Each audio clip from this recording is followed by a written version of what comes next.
All right, a very good evening to you. Welcome, and let's get into this conversation now as part of our coverage of political parties' campaigns on the road to the 29th of May.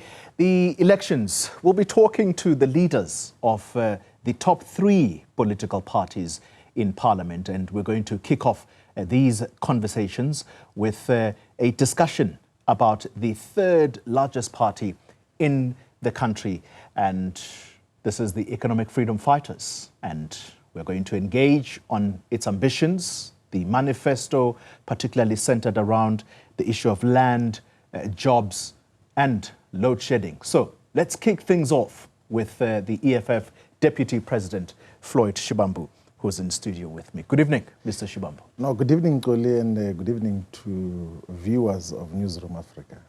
Thank you very much for joining us. Can I begin with matters that I think are dominating public discourse right now? Yes. And one of those is the George building collapse. 19, in fact, it's 20 people now, yes, that have died. There are still 33 others unaccounted for. For your party, what are key questions to ask of either the developers or indeed the owner of that building which was being constructed?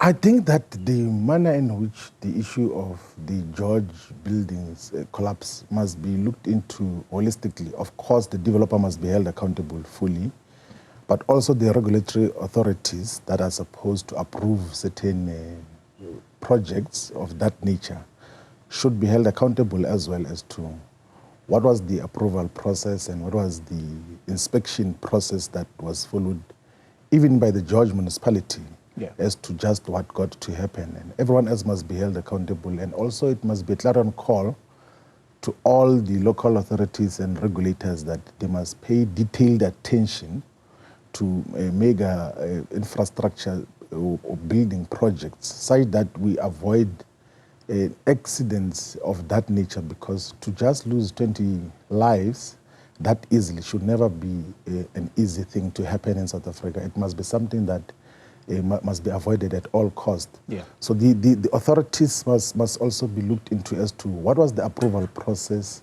and was there any inspection, was there verification of the building plans, and all the architectural and engineering dynamics that got to decide and inform how the building should be constructed. I think that is one of the issues that has to be looked into.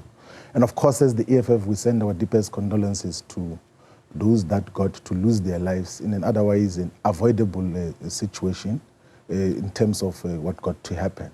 I was reading your statement on this very matter. Yes. And it talks about cheap labor, and you actually even put a figure on it that people were allegedly being paid 80 rands an hour, which is some form of exploitation.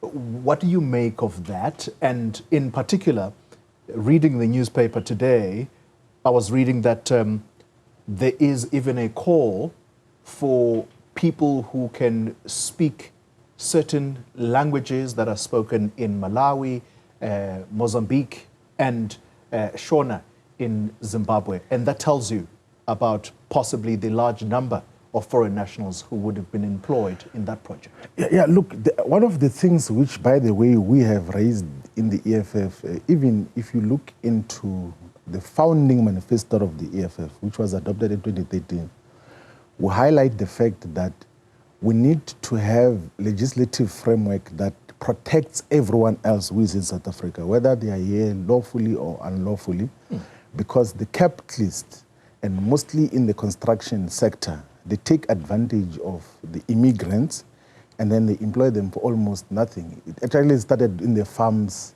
mostly in the areas which border South Africa to the neighboring countries, where they employ people for harvesting season, and when they're about to pay them, then they call police on them.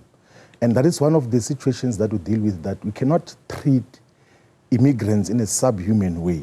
That is what we actually always resonate, and most people get to misunderstand the position of the EFF, that we are for protection of human lives and humanity in its entirety, because to treat people in a negative and bad way because they do not have the immediate legislated rights is just immoral. It's totally unacceptable, and was one of the issues. And if you look into our immigration policies, we always emphasize the centrality that let's protect all human lives, even give access to healthcare and basic needs that are needed at all costs, and must even have protection of the labor rights as well. But also there has to be constant inspection as to who gets employed into these sectors that can expose people's lives to danger or to altogether perish in terms of what gets to happen. So it's one of the issues that we have historically raised, that if you do not protect immigrants,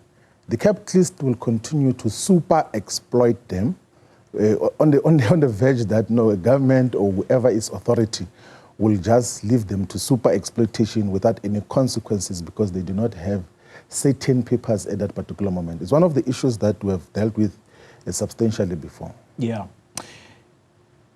It is a sensitive time, Mr. Shivambu. Yes. And that, I think we can all agree, that perhaps getting into the politics of what has happened in George may not be necessarily a good thing to do. However, we can't overlook statements that have been made by the leader of your party in the past, now that we're talking about migrants in South Africa. Yes. That they ought to find, quote unquote, creative ways to get into South Africa, because if it were for the EFF, there would be a doing away with these superficial borders.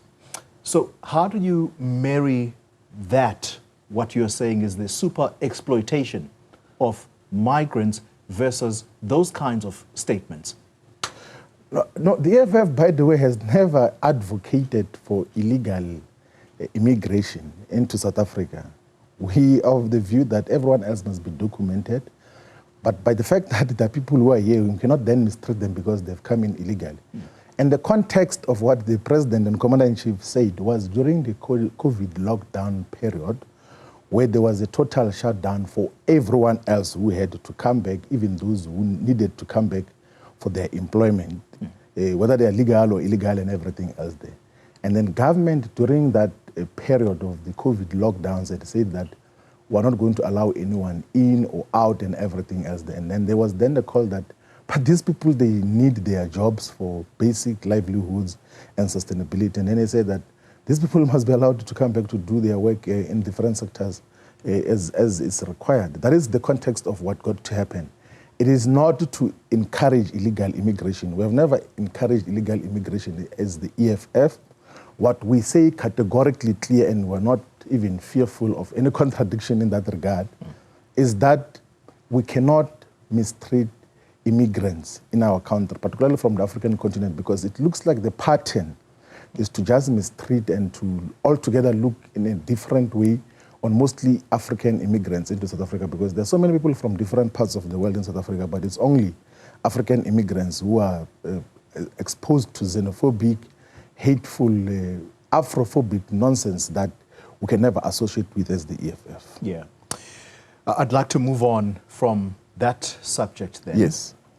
And we're going to move closer to one of your key priorities of the manifesto of the EFF. But before we get there, you made comments recently that you're noticing that people are slowly converting towards the EFF. In other words, you're finding more and more support for the EFF as you campaign on the ground. In fact, you've gone as far as saying, post these elections, you may actually become #1 or the second largest party. I want to understand whether indeed those were your comments. Yes, of course. Look, the EFF, like let me tell you something which is a reality and which we can prove in less than 20 days, is that if the EFF doesn't get an outright majority in these elections, we're going to be the second best political party in terms of the electoral support in South Africa. So we have experienced the necessary quantitative growth, and of course accompanied by qualitative growth as an organization. So, and we know wait, this. Mr. Shivambu. Yes. I'm sorry. I don't like the sound of my own voice, but I need to get clarity. Yes. In these elections, Yes. if you are not the largest party, in other words, the ANC is that party right now. Yes. If you are not in that spot of number one, Yes. you're possibly going to occupy that which is occupied by the DA right now. You'll be the second largest political party. That is exactly what is going to happen. And we must just look into the journey of how we got there. Remember, in our first participation in election, in 2014, we were bigger than the Democratic Alliance in 2 provinces of Northwest and Limpopo. And then in 2019, we then got to be bigger than the Democratic Alliance in Mpumalanga as well, then making it the 3 provinces. And we can tell you now, without any fear of contradiction, that the EFF will be decidedly bigger than the Democratic Alliance in Gauteng province, in KwaZulu-Natal, in the Eastern Cape, of course in the other remaining provinces that they might still get some numerical majority, but not a decisive majority in the Western Cape. But in majority of provinces, we're definitely going to overtake the Democratic Alliance because we know what we have on the ground now and what we did not have in both 2019 and 2014.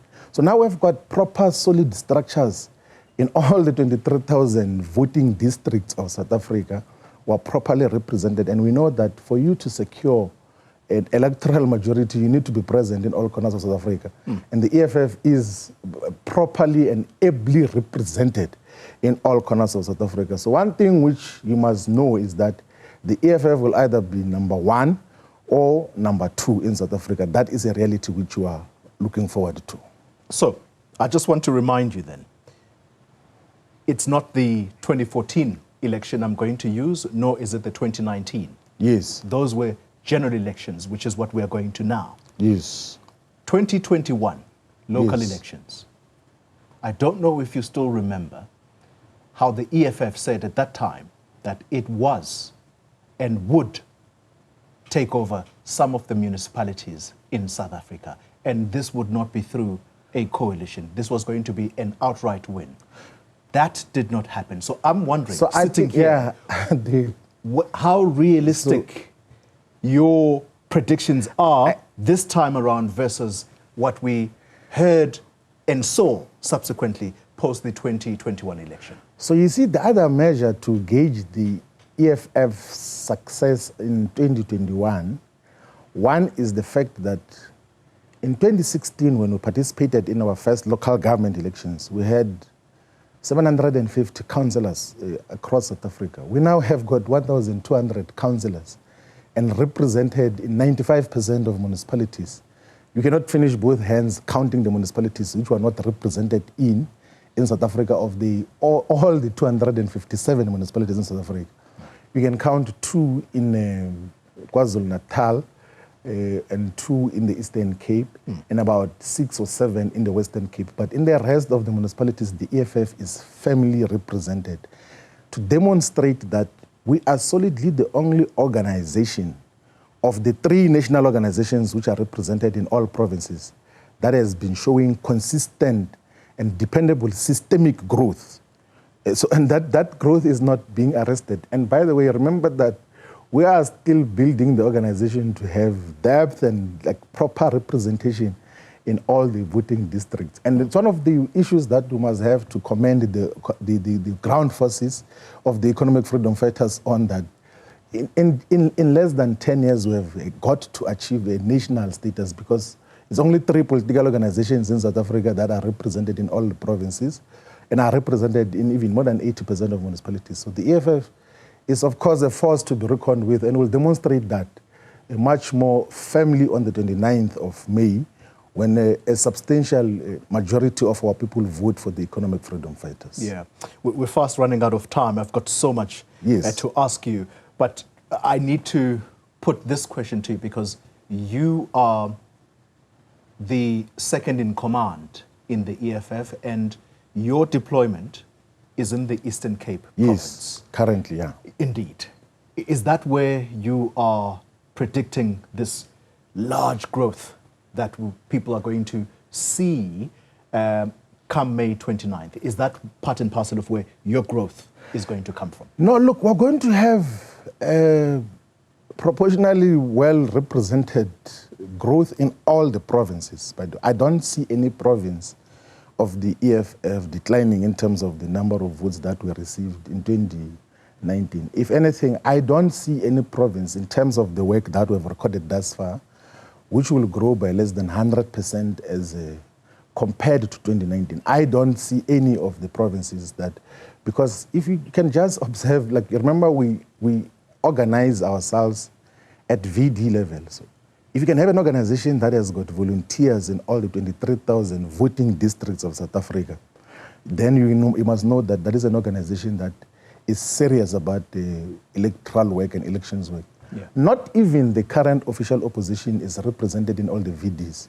And we know this because when we then check the audits of the IEC in the voter registration weekends that occurred in November last year, yeah, and February this year, it was only the EFF and to some extent the ANC, because in a lot of VDs the ANC was not represented in KwaZulu-Natal.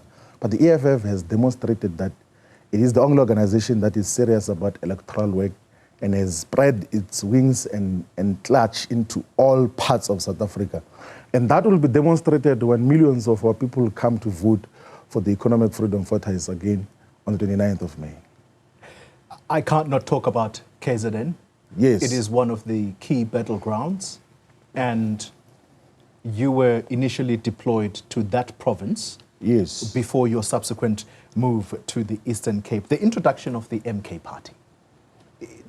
Are you finding that it is making the EFF lose steam in KZN, or is the picture still the same according to the EFF? You're still finding enthusiasm around the EFF?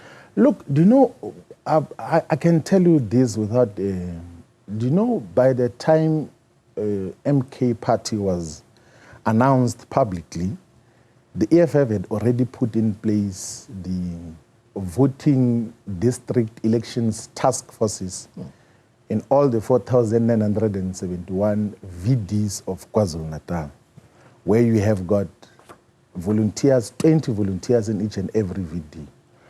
And even after the formation of MK, even when we went to the rally on the 10th of February this year, there was never a shift of the constitution and the constituencies that we got to mobilize as volunteers of the EFF. So in terms of the ground forces of the EFF, there's never been a shift. We have never lost any member of the EFF to MK Party. On the contrary, the ruling party is the one which has had a lot of its regional and sub-regional leaders who flocked into the MK Party for one reason or another. But the EFF has never been affected by the formation of MK Party. And of course, it will get some support in KwaZulu-Natal and all of this. We cannot deny that fact.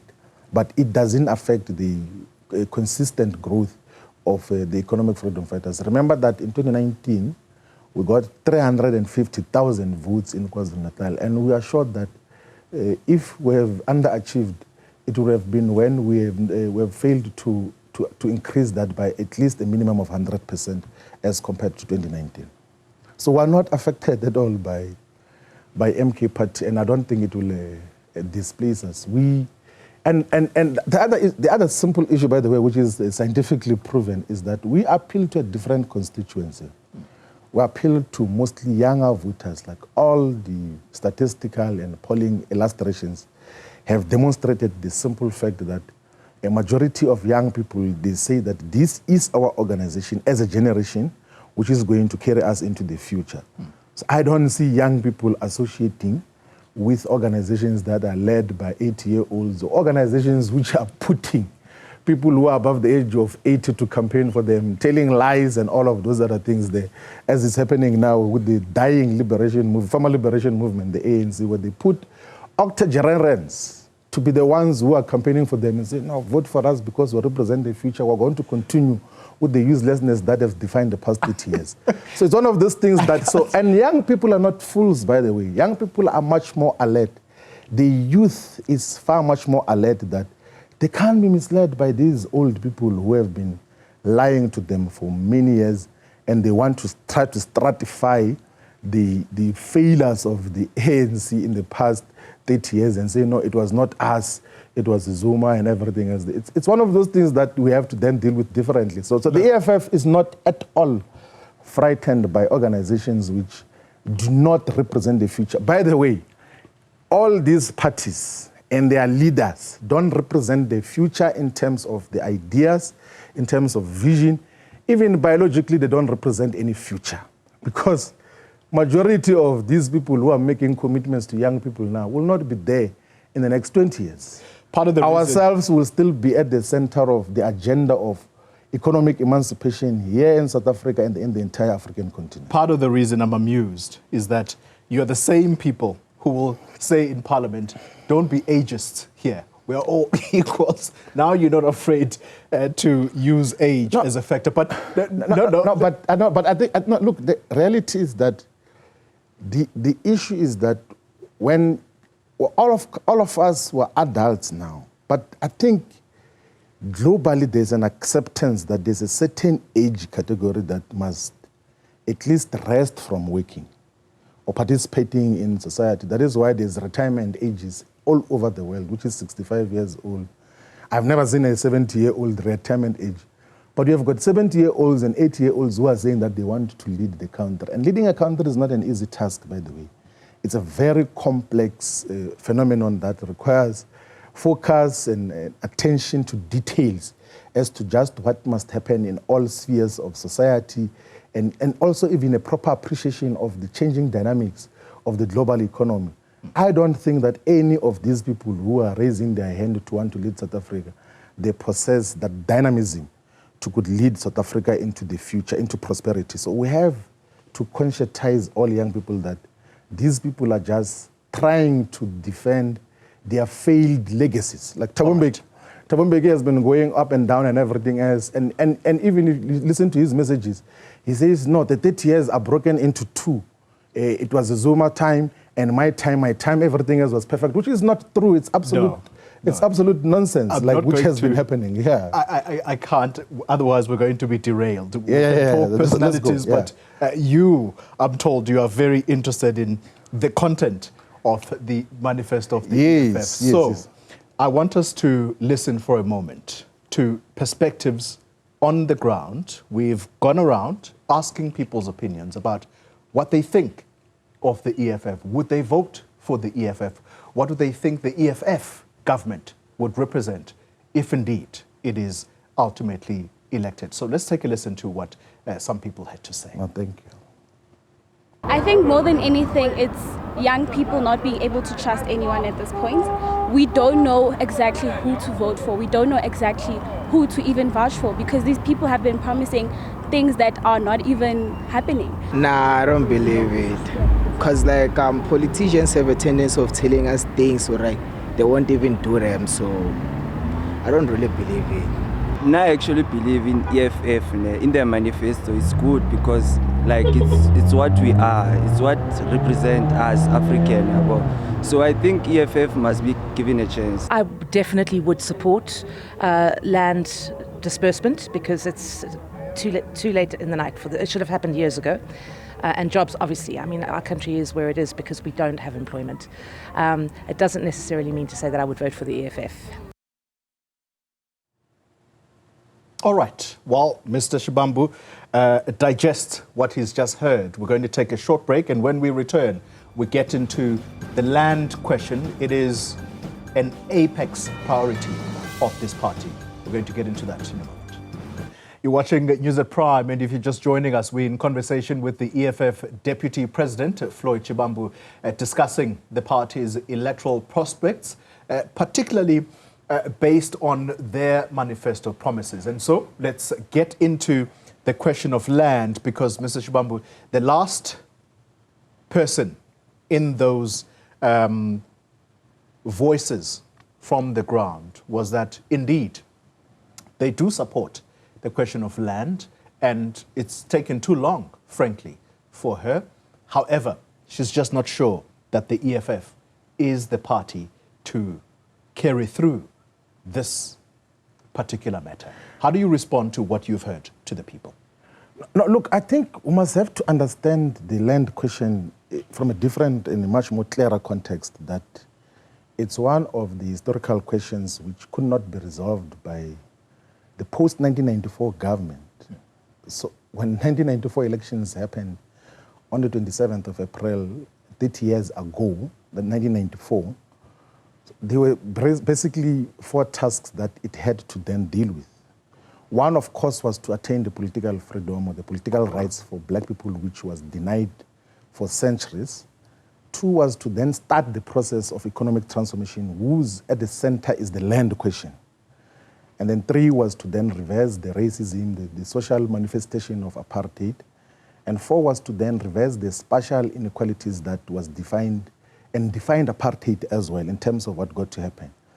In terms of the political freedoms, we can say the formal liberation movement, and not themselves only, with many other role players, have attained something towards a certain direction. But in terms of the key components of the spatial, the social, and the economic resources, they've dismally failed. And on the land question, remember in 1996, there was a white paper which was adopted by government which said that by the first 5 years, actually, they said by 1999 they should have redistributed 30% of arable land in South Africa. There was a statistic which was released by the Land Auditor General recently, which still illustrated that black people, people of African ancestry, Africans, they still own less than 4% of the land, and 70% is still owned, actually more than 70%, 74% is owned by the white colonial settlers and their descendants in terms of what got to happen. So at the center of South Africa's economic transformation has to be the land question, which the EFF says must be expropriated without compensation for equal redistribution.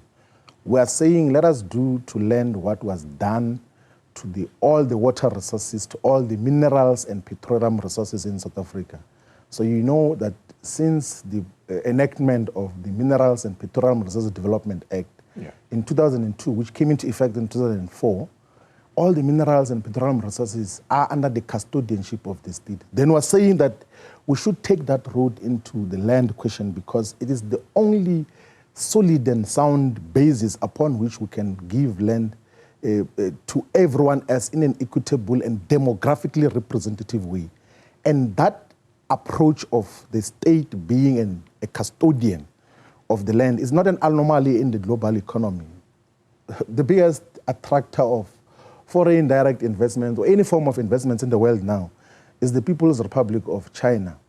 And throughout its rapid and unparalleled, unprecedented growth, it always had state custodianship of the land in terms of what got to happen. So we have to do that in South Africa, and so that we're able to give access to the land, because that is the center of all economic activities. You cannot talk the economy, whatever form of economic activity, whether it's industrialization, whether it's agriculture, whether it's mining, without resolving the land question. So that the land question is at the center of the agenda which the EFF is in pursuit of. And we've of course raised the discourse in this term that we came from now, which is concluding now on the 29th of May in Parliament. We had gone for public participation in terms of amendment of the Constitution, and an absolute majority of the people who came to the public hearings of Parliament said that they agree with the EFF's position on the land question. And of course, there will be some prejudices that exist, like perhaps even the last person who spoke in the voice notes now could be saying, yeah, well, the land question is an important one, but due to certain prejudices, they might say, no, we cannot associate with the EFF. There are those who are mobilized alongside those lines, and we understand why they are mobilized alongside those lines. So your party's mission to implementing this policy, should you be the government of the day, specifically land reform and redistribution, you are saying in your manifesto that you're going to do this through amending Section 25, and that means also bringing back or reintroducing the motion of expropriation without compensation through Parliament. How do you achieve this without compromising food production? Land reform and agricultural productivity are obviously related, but are not the same thing. If anything, who are going to safeguard the food sovereignty and security of South Africa. Because South Africa presently is not sovereign in terms of the food production system. We still import a lot of basic food items, be it flour, be it meat products, and a variety of other things which otherwise are supposed to be domestically produced and cultivated. So if anything, is that once we have given access to the land to majority of our people, we then have to activate the roles of the National Agricultural Marketing Council, which is a legislated body tasked with making sure that there is optimal agricultural productivity in South Africa and give our people implements, make economic value out of agriculture, and even deal with the industrial aspects and the manufacturing aspects that deals with the entire food economy, from the manufacturing and assembling of the tractors and the food implements, from everything else that is involved in the entire food economy value chain. And that will also lead into a jobs dividend in terms of what they would then deal with. And that is what we detailed. That is why the EFF manifesto gets to 260 pages, is because we details that as to what do we do with the land once it has been under the custodianship of the state, and how do we get to implement a far much more progressive and essentially transformative agenda in terms of the entire food economy, particularly in the agricultural productivity levels. But here comes the problem. Yes. The former president of this country, you spoke about him earlier, Thabo Mbeki, was speaking at a particular event where he bemoaned new owners, particularly of redistributed agricultural land, of simply leaving the farms lying fallow and they are not producing anymore. How do you ensure that that redistributed agricultural land continues to be used productively by the new owners? So, do you know, Thabo Mbeki is actually self-criticizing, and he's not aware that he's the one who failed dismally. His government is the one that failed dismally when they pursued some narrow program of land restitution, which was not accompanied by agricultural support to those who were given the land afterwards.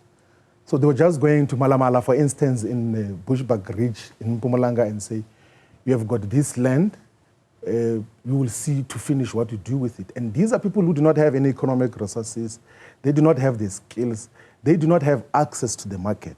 So once you have access to the land, you must then accompany it with proper guidance as to what should happen with the land, what are the agricultural activities which these people must engage themselves in.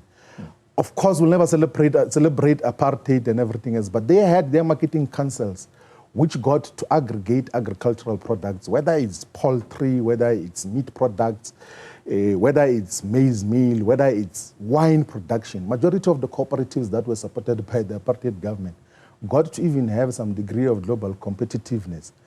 And then in replacement of that, a law was enacted to establish a National Agricultural Marketing Council, which has not been effective and efficient. Majority of the people do not know about it because it has not been doing anything. We, as the EFF, are going to activate its functions fully to make sure that our people, who, by the way, are majority of farmers, like majority of farmers in South Africa, is black people. And we just have to plug them into the necessary markets and also give them solid off-takes.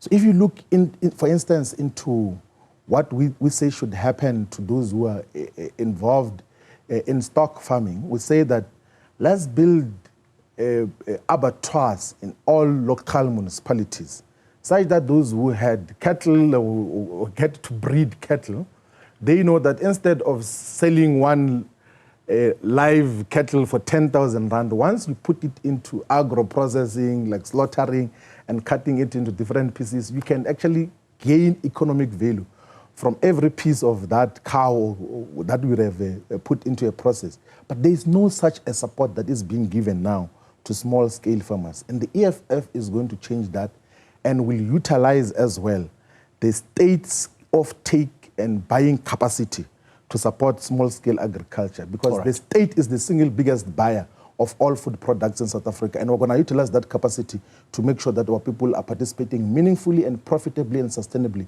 in agricultural activities. In KZN, yes, a significant amount of land is controlled by the Ingonyama Trust. That means the Zulu Royal House.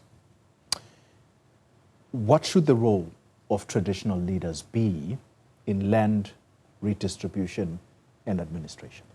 No, actually, it's not factually correct that the significant land parcels in KwaZulu-Natal is controlled by Ingonyama Trust. So what Ingonyama Trust controls is the land parcels that used to belong to KwaZulu homeland. And KwaZulu homeland was not bigger than the other parts, which was controlled by the white apartheid government in terms of what got to happen. So there will be a role of traditional leadership in the allocation of land. And because remember, in terms of how the Ingonyama Trust Act and board is constituted now, it's a state institution. The Ingonyama Trust is a state institution. Of course, it is given custodianship and oversight by Isilo Samabandla, Mrs. Zulu, which is part of what we do not have a problem on. What we have a problem on is that there are incidences with traditional allocation of land where females are excluded from being given land parcels, and in some instances there is allocation of same piece of land to several people, and then which ends up in conflict. So we might need to regularize and properly have a legislative framework, not only for Ingonyama Trust, for all land parcels which are under the custodianship and guidance of traditional leaders as to what are the common and base principles that should guide traditional leaders in land allocation. How would that process be different to the one that was carried out by Kgalema Motlante's process? He was not drafting a law. He was just going around listening to people and then did the legislative review. He was never drafting a law, and none of his recommendations were carried out by Parliament. And majority of his recommendations were in any way reactionary, because what Kgalema was doing was to try to abolish traditional leaders' relationship with the land. And if you abolish traditional leaders' relationship with the land, you might as well abolish the institution of traditional leadership in South Africa. And we are not going to do that as the EFF. We'll just regularize it and make it to be a democratic, inclusive process that does not discriminate against particularly females, because they've been discriminated against by the traditional leadership system in the past. And that has to be abolished much more decisively, so that land ownership in South Africa must be reflective of the gender demographics of South Africa. So if females constitute 50% of South Africa, they should own 50% of the land, and we must not be apologetic about that. And it's one of the issues that we have to then deal with much more decisively. I guess the question is, how do you monitor then so that these cases that you speak about how women are excluded, are avoided, so that women are not excluded, because it just doesn't make sense. Yes, you know what you need? You need a legislative foundation for that. You need a solid legislative foundation to guide how land allocation should be handled. So currently there isn't a proper, solid legislative foundation. In the same way, there is no legislative foundation for women economic empowerment, which we outline here in the manifesto of the EFF, that in the same way companies are told that you must be BEE compliant, which is majority black elite males. There is no legislation that says that necessarily there must be women participation at ownership, control, management, and employment and off-take level. And that is one of the issues which you say must be mainstream, because how do you exclude a bigger component of society in mainstream economic participation, and then you just only focus on elite blacks, and then say that if you invite the Cyril Ramaphosa or his children or some of the people who are beneficiaries of BEE, then a company is therefore compliant to BEE laws? Why wasn't there a prioritization of women economic empowerment? That should be the center of the agenda of what we get to pursue as a society that is inclusive and wants to make sure that everyone else is defined by common prosperity. And that is what the agenda of the EFF is all about. Very briefly, there are political parties who are using the EFF's position on land to decampaign you. Does that not concern you, particularly for a party that wants to be taken seriously as a political player, because what they are doing in the process is instilling fear, which then will possibly lead to economic insecurity in the country? No, look, there's a lot of political parties which are funded by mainly the Oppenheimers to work against the EFF. They are paid agents to fight against the EFF because the EFF represents a transformative revolutionary agenda which is going to uproot white supremacy, white domination in the economy. So the Oppenheimers has lined up these puppet political parties, DA, Action, ASA, Rise, something, Rise South Africa, or Rise in some clownish arrangement. All of them, I think Muslim is part of those things, I don't know what this party is called. All of them have been mobilized to just speak against the EFF. So you can realize that we're a formidable force, that the owners of capital, the owners of money in South Africa have invested millions of rands, hundreds of millions, to try to fight against one organization. None of these political parties have ever defined the ruling party as enemy number one, but all these puppet organizations, for an organization which has not yet even reached 20%, they are saying that this is enemy number one because they can recognize our potential in terms of what we stand for. And by the way, we are so flattered by the Oppenheimers making us a primary agenda, because it demonstrates to the people of South Africa that we are true to our agenda. We're not going to be bought. We're not going to be part of those who were bought and duped and manipulated during the transition from 1994 to what we currently have. Okay. I want to take a break, and as we do that, let's take a listen to yet more views on the ground about the EFF. I think everybody would vote for jobs and land, but I think there's a proviso. I think that the job creation should be from the bottom up and not from the top down. I think that, people with small businesses should be encouraged to hire people and grow their businesses. And I think the question of land should also be more focused on training and teaching people how to use the land effectively so that it's not wasted. In as much as I think that a manifesto like giving people land and jobs is good in theory, I don't know if any political party really exists to kind of give the people what they want, when they want it, and when they need it. EFF has been, I think, amongst the first parties that have advocated for land coming back to the black people.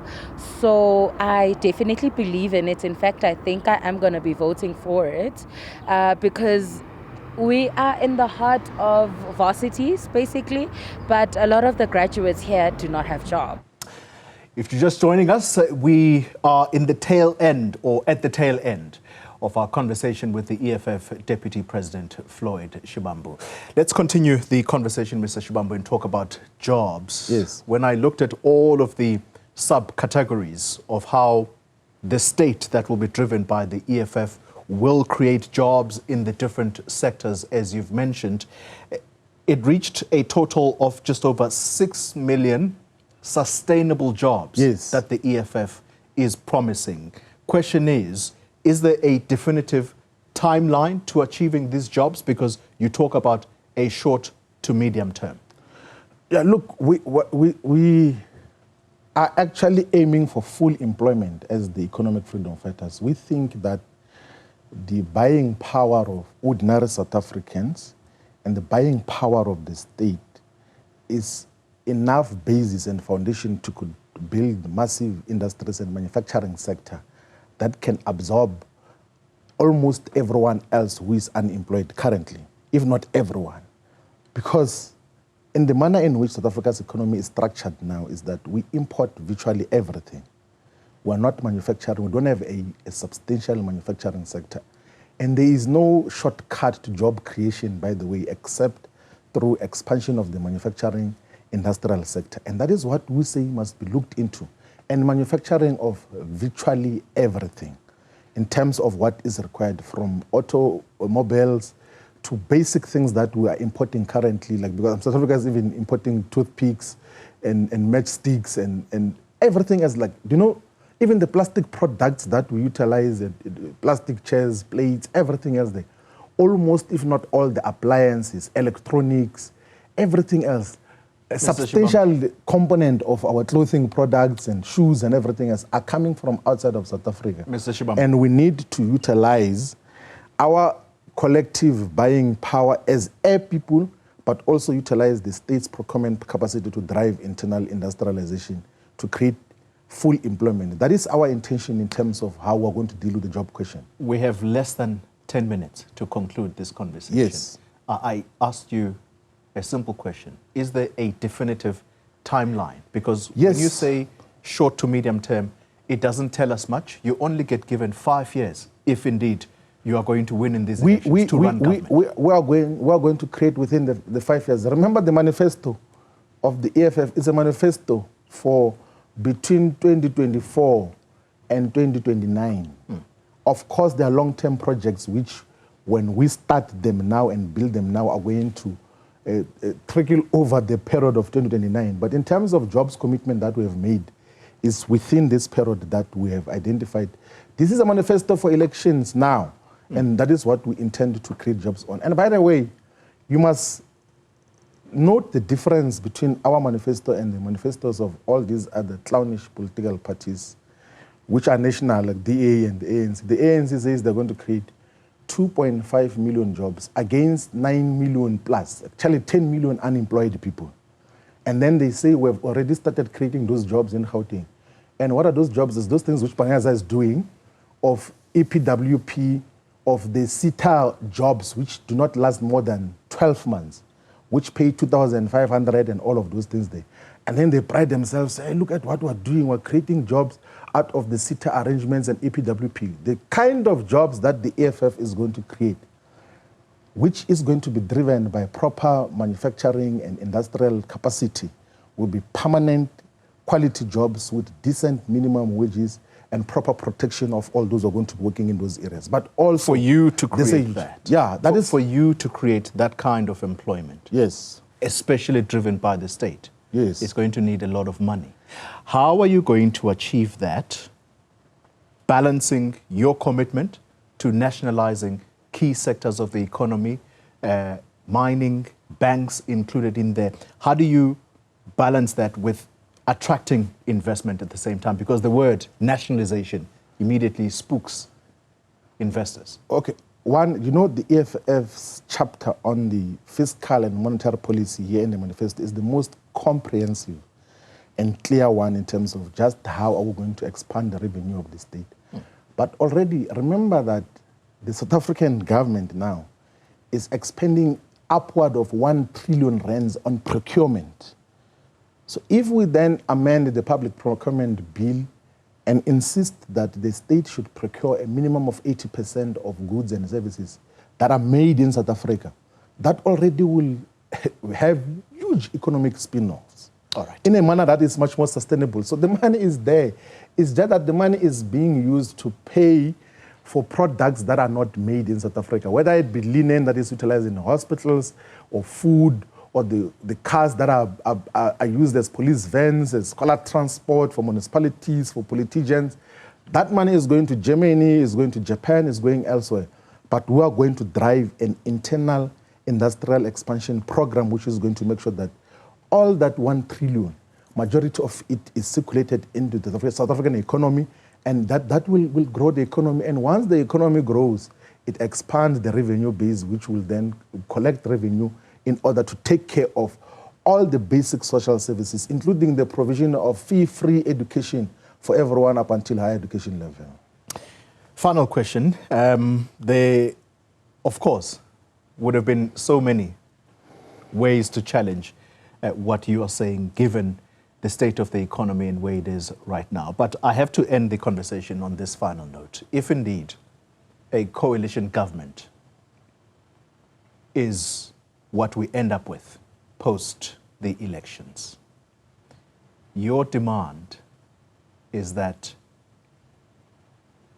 if you are given the Ministry of Finance, then the EFF would be willing to sit on the negotiating table with the ANC. Is that indeed the condition? No, do you know, in all our discussions that involve coalitions, whether it be in 2016 and 2021, where we got to be involved in coalition discussions, the primary non-negotiable demands of the EFF is what is contained in the founding manifesto, which is land expropriation without compensation, and nationalization of mines, banks. We also even added the issue of removing the stem from the national anthem, but also provision of free sanitary towels to everyone else there. Those will constitute the core of our demands in all the negotiations that we're going to enter into.